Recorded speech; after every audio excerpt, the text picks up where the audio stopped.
Now going back to Steadicam, how did you get to the final form of Steadicam? From the crane object.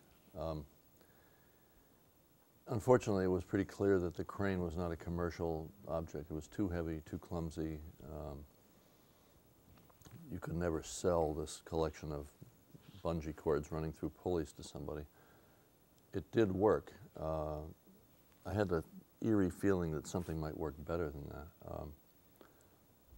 I actually ended up just at one point desperate to either have it be better or give it up. And I went into a motel for a week and assigned myself the job of thinking about it nonstop for a week, doing nothing else.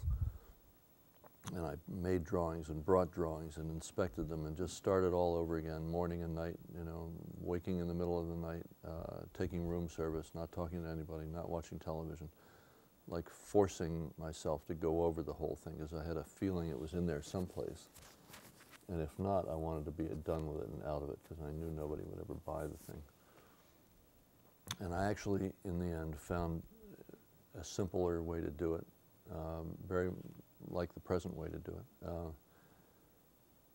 I had to give up on this whole idea of the lens from floor to ceiling because you know, the crane was not really a very practical object and made it too heavy. And once I had accepted the idea that the lens height was a little below the waist to a little above the head, well, that's the height of, you know, 90% of shots that are made. Then life got simpler. I mean, I would run around the motel with broomsticks balanced on my hands and, you know, holding vacuum cleaners and, you know, making the maids hysterical, just trying to see what it felt like and how close could it be when I ran and where could it really be. And the big dilemma was how the hell do you float it, you know, because an object that I was looking at was a vertical object, camera on top, a couple of weights, gimbal, like, you know, the kind that uses makes a marine lamp, you know, kind of immune to what the boat's doing. But there was no possible way to have an overhead arm or anything, you know, an overhead structure or overhead with bungee cords. So I actually ended up looking at the kind of, you know, those arm type lamps that was in my room and staring at that thing and wondering if there wasn't a mechanical solution, a spring-loaded solution. And so I went out and bought a couple of those lamps and started taking them apart and trying to get them in a configuration where it could be next to you, attached to you, you know, and would still lift something, right? But coming in from the side, right? I could give you a quick primer of how the Steadicam works with the little one called the Merlin that we just did. You want to see that? That would be great. Yeah. I was going to show this later, but I'll show it to you now. This is the latest and greatest for stabilizing camcorders, but it still operates like the big Steadicam with one exception. And that is, you don't need the arm mechanism because your own arm is plenty strong enough to support it. So the Merlin is immune to what happens by supporting it. This is what a gimbal looks like in this size. It's, you know, sets of bearings that doesn't care what angle anything is or rotating. And then you have to take the mass of the camera and spread it out a little bit. In this case, in a case of a big Steadicam, you'd put the batteries down here and the monitor, which is what we ended up for viewfinding. But in this case, you simply add a couple of little weights as far away from the camera as you can so that it's very slightly bottom heavy on the gimbal. And once you do that, you have an object that doesn't care, you know, what you do. You could run in place full telephoto. And the missing piece for the Steadicam that makes up the Steadicam patent is there are four things. First, spread the mass out. Two, hold it with a gimbal. Three, provide a suspension so that your own arm doesn't have to lift it, because in the case of a film camera, it's too damn heavy, right? And then finally, give yourself a way to see the image. In the most primitive sense now, camcorders come with that way. They've got a screen, so that fell right into our hands, I must say. So here is now a little miniature version of the Steadicam that can make shots that are indistinguishable from the big one. And it turns out that Steadicam is not just a stabilizer, it's an elegant way to hold a camera as well, that allows you, you know, to use the reach of your arms and to not have to have your eye on top of it, and to have the kind of grace that you could have you know, in something that's more approaching dance than just, you know, stumbling along. So those four things, after I came out of the motel and after I got one made, those four features became part of the patent. That was the, you know, the patent, the dominating patent for its full life of 18 years. Okay. I just wanted to talk about some of the movies you were working on. 1975, you were working on Rocky. You were also working on the motion pictures Marathon Man and Bound for Glory. What was it like working on all three of these movies at the same time? And what shots did you employ? Well, it was an amazing, wonderful shock for me. I had to sell the invention first, of course. You know, it wasn't that I owned one that worked and put it on movies. What I wanted to do was have the company make it. And I took that prototype to Los Angeles with a demo film that we made around Philadelphia of 30 impossible shots, you know, that could never be made with dollies, no track showing. In fact, my then girlfriend Ellen ran down the Art Museum steps and back up, and I chased her down and back up, so that shot was on the demo reel. And that resulted in a sale, you know, of the rights. I could license it to a company. They looked at me like I was a kid from the East, you know, okay, thanks, we take over now, we'll see you later.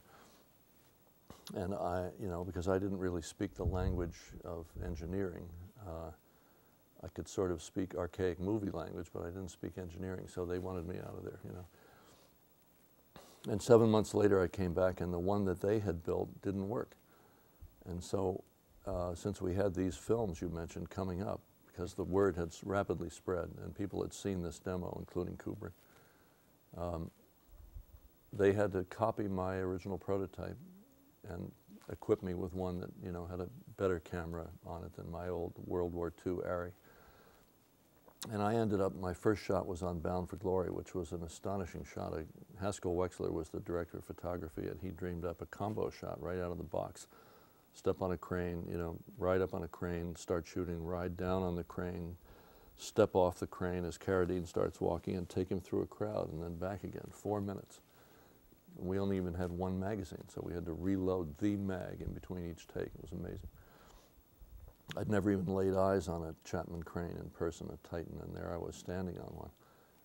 And then we did, you know, some stuff riding in a car, riding through this migrant camp, both of which the thing performed beautifully. And one very elaborate shot that I later thought almost was the best thing we did in an interior set. Over his shoulders, he's writing a letter and then pulling back out of the place. I mean, stuff that I would dream of as a moving camera junkie, you know. No dolly in sight, little Garrett on his feet doing this thing with this nutty prototype. And on Marathon Man, and these were three bold people that went for this stuff. It was Wexler and Hal Ashby on Bound for Glory. It was John Schlesinger and Conrad Hall on Marathon Man. Like the ultimate professionals, both of them knew, you know, took one look at it and said, okay, here's what we can do with this. So I ended up chasing Dustin Hoffman, you know, all over Central Park with this, running after him on the streets, shooting him from a truck, you know, going up the ramps on the West Side Highway, and bouncing back and forth between these films and working on Rocky in Philly, which was this little B picture at the time, for which I made my worst deal ever. They offered me a percentage of Rocky to shoot with this machine instead of a salary, and I said, oh, no, I'm way too smart for you. You cannot fool me. I want my few $1,000, which was a very costly mistake, as it turns out. And for Rocky, I did, you know, I ran after Stallone all over the place. I shot from a van up the Italian market, which was a great shot, you know, where somebody spontaneously threw him an apple and, you know, or an orange or whatever it was. Stuff that had never been seen before, because here's this terrible road, you know, and we're going like a ghost, just smoothly up the road, you know. And then running up the steps, which of course that whole sequence is in the film, because Avildsen saw the demo, saw Ellen run on those steps, called us up and said, hey, where were those steps, and how did you do that? You know? So At the end of that year, we had done three very different, but three very significant films in terms of the use of this technology, and the word was out. Bound for Glory won an Oscar for Best Cinematography, Rocky won Best Picture, and Marathon Man was as slick as a picture gets, so it was a great launch. Okay, and then in 1977, you won the Academy Award for Scientific and Technical Achievement for the development of Steadicam. Can you describe what it was like to win such a prestigious award? It was a total joy. We were up for it the year before, because as soon as people saw these three films, it was known that this was something worthwhile. However, the Steadicam was immediately copied by a company in LA, Panavision, who I had tried to sell it to, and who did not make a deal with it, never showed them the rig. They tried to dream up their own version when they saw that it was possible to do, and failed, and theirs just kept looking like ours.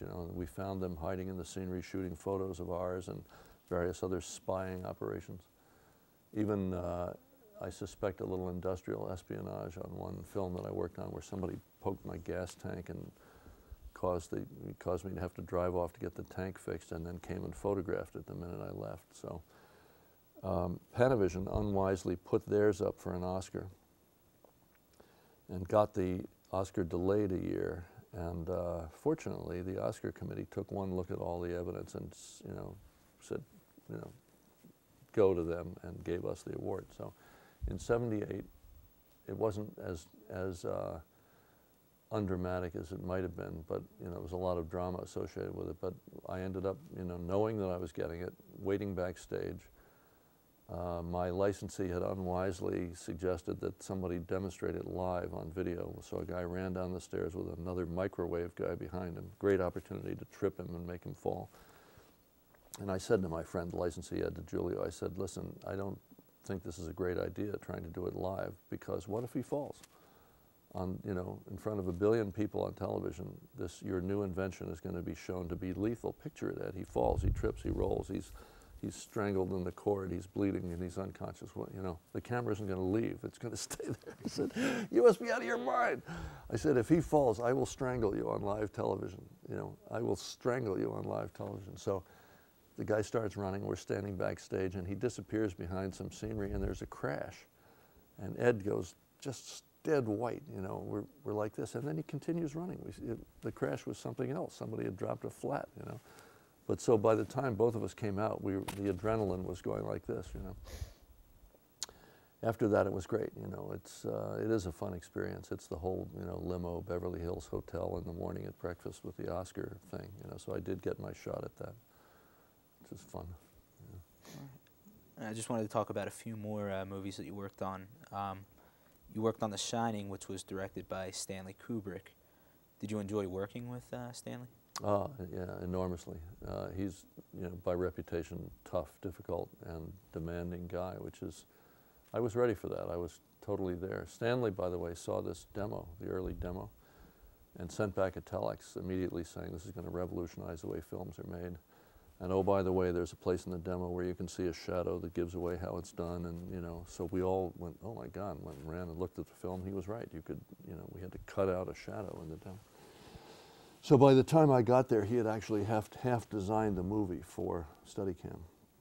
And he needed it with a low lens height. So we invented on demand the so-called low mode, where you flip the rig and you can get the lens heights down below the knee and up to your waist. And of course, for a lot of the stuff of the kid and, traveling through those spaces, a lot of it ended up being low mode and in the maze and so on. But the thing that I liked best about it was, for Stanley, it was like a master class in movie technology every day. His knowledge of lenses, his knowledge of the science of optics and movie making is, unsurpassed, all self-taught. He had a camera assistant, Major Milsom, who was, a fabulous character in his own right, and who was there for him, conducting tests of his lenses and so on. He rebuilt his projectors weekly, so there would be no dysregistration. We made HARP tests, antique tests of lenses that I read about in the Phillips Library that hadn't been done in 20 years. HARP test is testing the lens resolution every inch all the way back from, 12 feet at every setting on the focus dial. And he shot frequently 50, 70 takes, 148 takes of one 7-minute scene. And so I had the amazing opportunity to do these things over and over again. And like a dancer learning the stage on a show that you do every night in Broadway, I would learn to the finest hair of where my left foot should be now, where my right foot should be now. And look, if I get the lens an inch closer here, it's slightly better, and so on. So I loved it because we did a take. I had come up with a wireless transmitter for the video, so he would play it back. So we had a 3-minute playback, and we would have a 3-minute argument about how it should have been done. And so every 9 minutes, I did 3 minutes of work. I could do it all day. And the result was I got really good at it, and I got the technique refined, and I taught, I learned a way of doing it that everybody in the world still uses now, that we've taught everybody. So for me, it was the great gift of the master class all of a sudden in 1977, early on, close to the beginning of all that. I was, let's see, 77, I was 30 and 72, so whatever that is, I started out at 35, 36 years old. Still very fast, still able to run. And speaking of teaching, you began teaching Steadicam workshops in 1980. Can you talk about them a little bit? Well, I came back. I had taught people before that, but ad hoc. In my townhouse, I still have dents in the doors where guys would collide with the arms and so on. Some of today's best operators learned their chops right in my house. But it was clear that Steadicam wasn't going to be successful as a extreme specialty, that there had to be lots of people in the world doing it. They could be experts, but they couldn't just be a small handful. And all of the guys who did it kept saying, oh God, don't teach anybody else. This will be our own private preserve. But it was clear to me that if you were the only violin player in the world, you'd be in a circus. You wouldn't be, a heavy earner with your limo and doing concerts. If you were the best violinist among 20,000 in the world, that's where you get the, the tux and the limo and the great treatment, In other words, it's better to be good at the top of a big pyramid than to simply be a freak. And so I persuaded my friends that, no, you're wrong. We need to teach people and teach them well and teach as many as possible. And I was approached by the guy who runs the main photographic workshops to, would I do a workshop? So we started doing them there, 2 or 3 a year, and now have since taught thousands of people to do it worldwide. Okay, and what does it take to be a successful Steadicam operator? Ooh, that's a good question. People used to think that you had to be big and brawny and so on, but in fact some of the best operators are women, or not particularly tall, 5 feet 8. Women take to it faster than men because I think of an inherent kind of more dancerly, balanced approach. Guys who are big and strong try to do it by brute force and have to almost be, reined back in to feel it and feel the balance of it.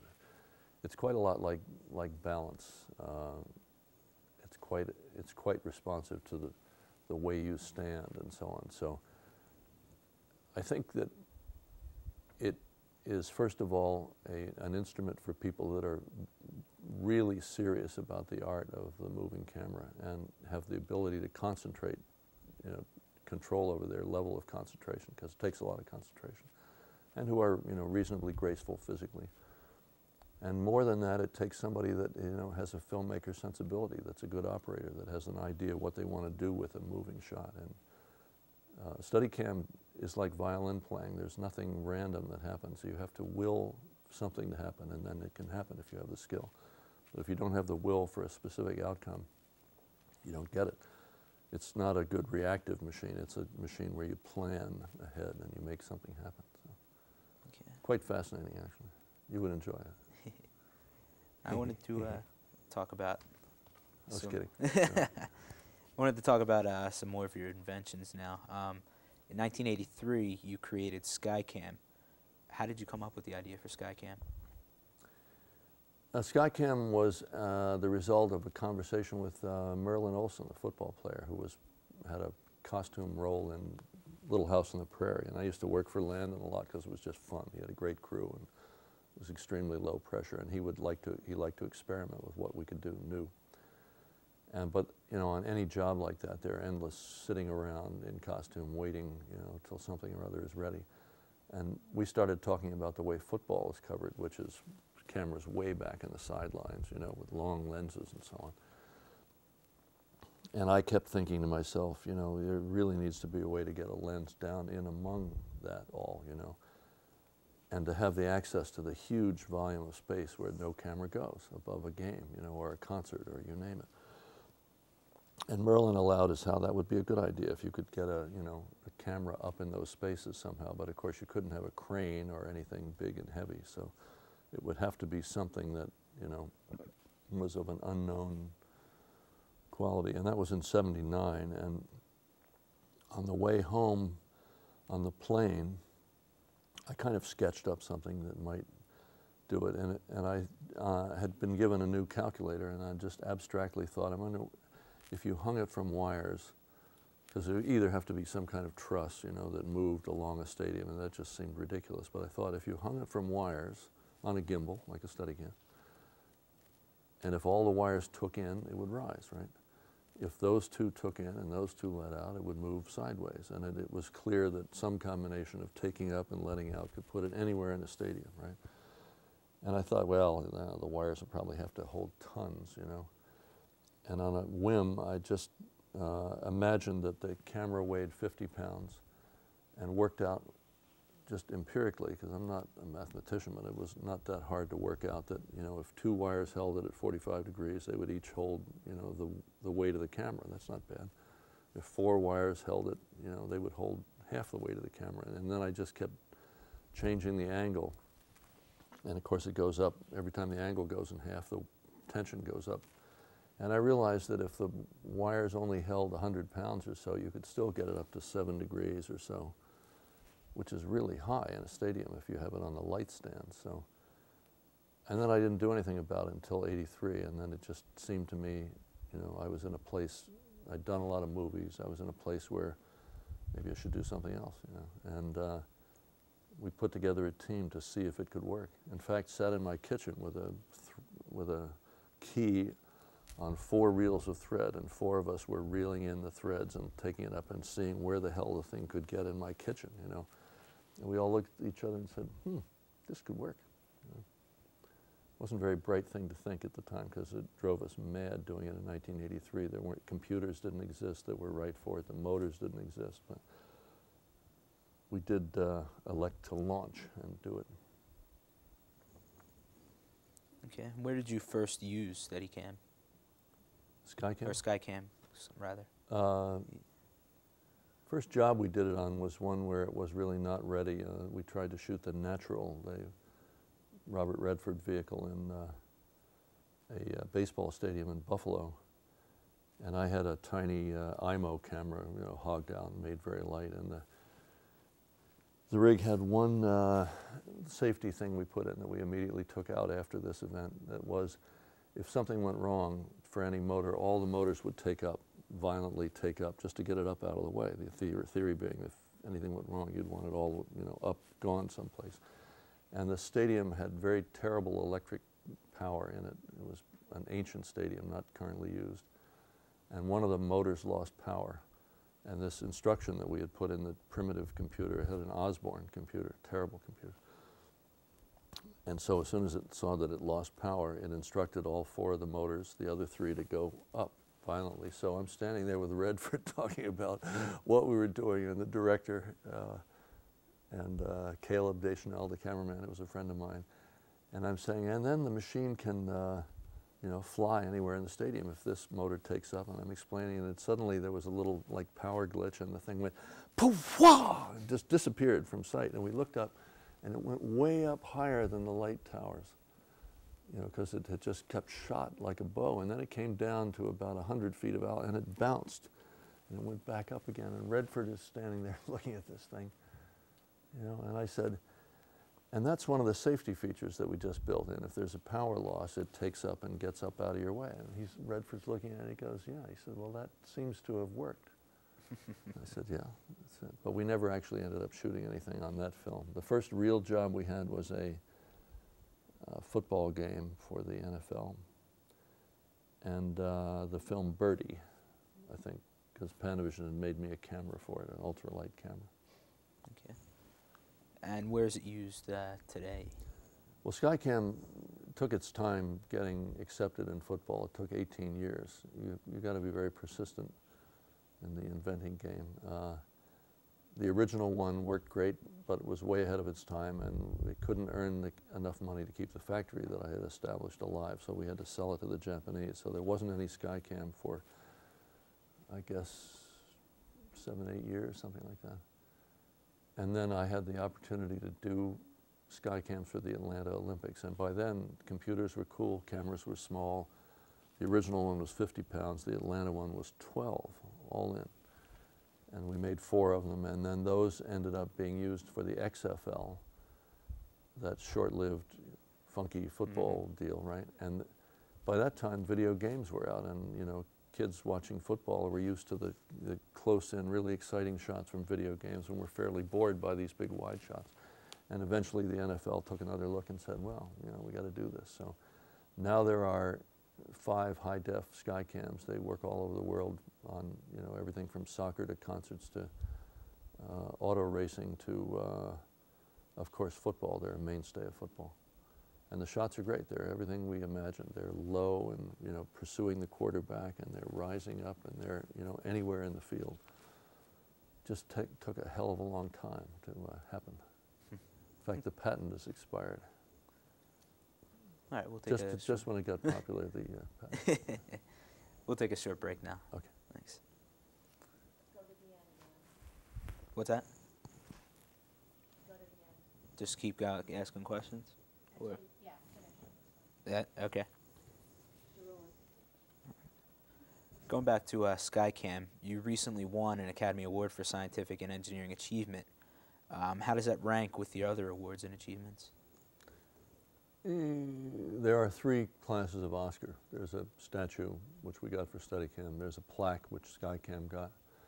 There's a certificate that I got for another gadget, a cable car for Steadicam operator. 4 classes. There's the 4th one is a rubber stamp. No, I have the full house of Oscars, and it's fun. It's very good. That one was for the 4 films that the Skycam shot in the mid-'80s, 20 years later. And then I also wanted to talk about another invention of yours, the Flycam. Can you describe that a little bit for me? Well, starting in Atlanta, we did, actually starting at the Barcelona Olympics, I was asked to do an underwater camera that chased the swimmers, which turned out to be MobiCam. And our style is to do things that are as simple and light as possible, not high-tech stuff. That actually ended up being driven by a crank from the sidelines and was a very tough, rugged, great little guy, you know. Little submarine that ran, black submarine on the black lane line, so the swimmers didn't even see it. I actually drove it myself in Barcelona, 19 miles by my account. And then that was a hit, so in Atlanta they asked me to do 4 Skycams, which brought that back, and 12 things that we ended up calling GoCam, which were, all of these objects are like Steadicam. They're balanced, equipoised, very carefully balanced objects, so they're inherently stable when you move them on gimbals. The GoCam is a little object balanced on a single monorail that is self-powered and goes 28 miles an hour. We built 12 of those, some of them going vertically up a pole with a counterweight, some running here and there. And we were asked by NBC to do the dive cam, which is another object that needed to be really simple. They needed a shot that drops with the divers. And in several of these cases, other companies from other countries had been hired to do it and had failed, but had spent most of the dough, unfortunately. So we had to do it, you know, cheaply and simply and quick. We had 3 months. And I love a challenge like that because you have to get a lot of odd different things right right out of the box. You have one chance. For example, it can't look grotesque because people will hate it. The look, people will hate it. It can't be noisy because the divers would be irritated. It can't be too big because et cetera, et cetera, et cetera. It can't make a splash, it can't make a sound, you know. And so it was clear that since divers fall by the acceleration of gravity, and Galileo proved that everything, you know, from a BB to a cannonball falls at the same speed, disregarding air resistance. Let's just haul up a camera in a tube that's sealed so it can go right down below the water, and drop it when the diver drops and let it fall, and just stop it with a bungee cord and a one-way pulley so it just stops. You know?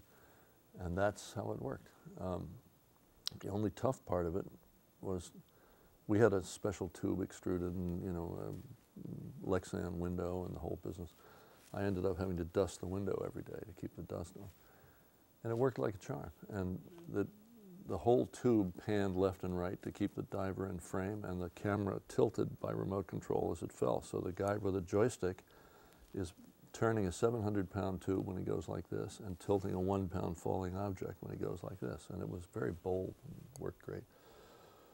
Flycam was a evolution from the GoCam because it's hard to keep 300 feet of rail dead straight in grass. Grass grows overnight and kept moving my rails. So it became clear that a really taut line with a light object might even be better. So we now do, the Flycam has evolved. In fact, a Temple grad is in charge of Flycam, owns them, and is my licensee. And he has, you know, 5 high-def ones or so, and the thing goes 70 miles an hour, you know, and it's just like a little Steadicam on a wire, you know, with little tiny motors filling in for your fingers. It weighs all of 38 pounds, which I like. I like these things light and fast and so on. Okay. I wanted to talk inventing with you now. What is your process of invention? Do you usually start with a problem and work to find a solution? Or do you find a contraption that is interesting and try to figure out a practical use for it? Well, the former, for sure. I mean, I don't invent to invent. I invent, if I invent something, it's because I want something that isn't there. I think I'm maybe a little more alert than most people from habit to things that are missing, because people tend to ignore what's missing and don't think about it. Nobody went around thinking a Steadicam is missing. You know, but for me, fortunately, it was missing. I wanted something, you know, undefined that would do something that wasn't done. So almost everything that I've tackled is because I want it. It's the only really, I think, reliable motive. If you try to invent for money, I think it's like trying to write for money or do anything else for money. It's an unreliable motive. If you write because you have something to say, let's say, that's probably a better idea. And if you invent because you want something, at least you know one person wants it, and you're like you know, a million other people really. And when it comes down to it, so if you really want it, it's likely that other people want it, and I think that's a better place to start. What advice would you give to a prospective inventor? Oof. I get asked about that a lot because people know that I have a bunch of patents. They're all wondering about the patent process and so on. I think I would first of all say be very sure that you want it or it is wanted, and that if it could be done and was done, that there really would be a market, that somebody really would pay for it if you need to make it commercial. If it's something just for you, I would advise people to go ahead and do it, because half the time it's astonishingly easy, if you have any clue how to do it, to have an experiment made that would help you find out if that's true. To have stuff made by people is much easier than people think. I mean, the whole country is full of machine shops, and they're, you know, for $30, $50 an hour. They work very fast, very efficiently. You come in there with a sketch. You don't have to be an engineer. They will sit down with you and work out a way to do something. And generally, they're extremely friendly to, you know, non-engineer types that just want something made. There are companies that weld race cars, for example. I made the whole MobiCam at a friend of mine who builds dragsters because they're great at welding aluminum. He's a brilliant welder. And those guys are ad hoc mechanics too. I mean, they know a lot. almost anything you need fabricated or done, or you can hire mathematicians, you can hire chemists. The main thing is you have to lie there in the early morning and figure out what might work. And I actually had a couple of interviews on the web where I lay out 7 or 8 steps if you want to invent. There's one on MSNBC and there's another. I don't know if the Wharton one has that list, but you can break it down into a series of things that you have to do, and you have improved your chances of succeeding a lot. I wish everybody would do it, actually. I am a great proponent of more people striving to invent things than are presently doing so. People just don't think of doing it. Or if they do think of doing it, it's about getting rich. There's a TV show that we've just seen about inventing, and a lot of that show is putting people on display who are kind of foolish in a way and making fun of them, which I'm not crazy about. But America was a great hotbed of invention in its early history. We were known for it. We were innovators. And it really is one of the best things we can be doing now. It's tough for us to make money manufacturing now. Our workers are too expensive. Our health care is too expensive. We're not making a great deal of stuff anymore, but we are still innovating. And I think inventing ought to be taught in school. People ought to be taught how to do it and encouraged to do it, and not made fun of. It's what we do.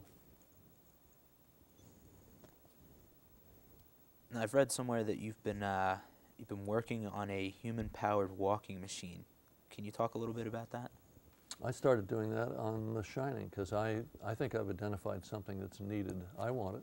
I really want it. I still want it 20 years later.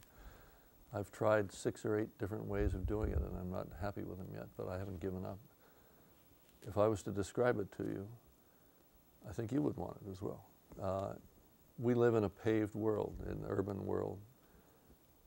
We walk at 3 miles an hour. There are a million places, including, walking to work, walking from where you took your cab or your train to where you want to go, walking out to a restaurant where it takes a long time to walk. Your range walking is, if you're going 10 blocks, for many people that's a lot. And yet when you ride on an airport walker, one of those moving things, it's exhilarating, isn't it? It feels like you feel like a god striding along and going more, covering space more than you would walking, right? Those things only add 1.5 miles to your walking speed of 3 miles an hour, and they feel like they've doubled it, right? I want something that I don't have to tie onto my feet, that I don't have to sit down and use, that is in a small backpack or bag that weighs 10 pounds, no more, that I can hurl down, jump on it, and go 6 miles an hour or 9. And when I get where I'm going, I instantly pick it up, throw it back in the bag, and I'm there. I want to be able to take it in cabs, carry it up steps to my apartment. I want to have it beside my table at restaurants. Could I possibly be more explicit? Can somebody out there invent it? Please invent this thing. I want one. I'm still working on it. It's a race. I'll see if I get there before you do. But at this point, I'm fearful that if I don't think of it, I won't get to have one. I need it every day. Okay. If you invent it, Dan, I'll kill you. But What's next for Garrett Brown? oh, I don't know. I'm writing a book, as I mentioned. I'm really enjoying that. I'm still working on the walking machine. I'm not shooting any more movies. I'm finished with that. I think I don't want to be hanging around on sets and doing it anymore and taking jobs away from people that I've taught. So I'm happy to go on teaching and dreaming up new gear and writing my book, sailing my boat, dreaming of the walking machine. Is there anything else you would like to discuss that we haven't talked about today? No. Okay. Thank you so much for taking the time to talk to us today. Pleasure.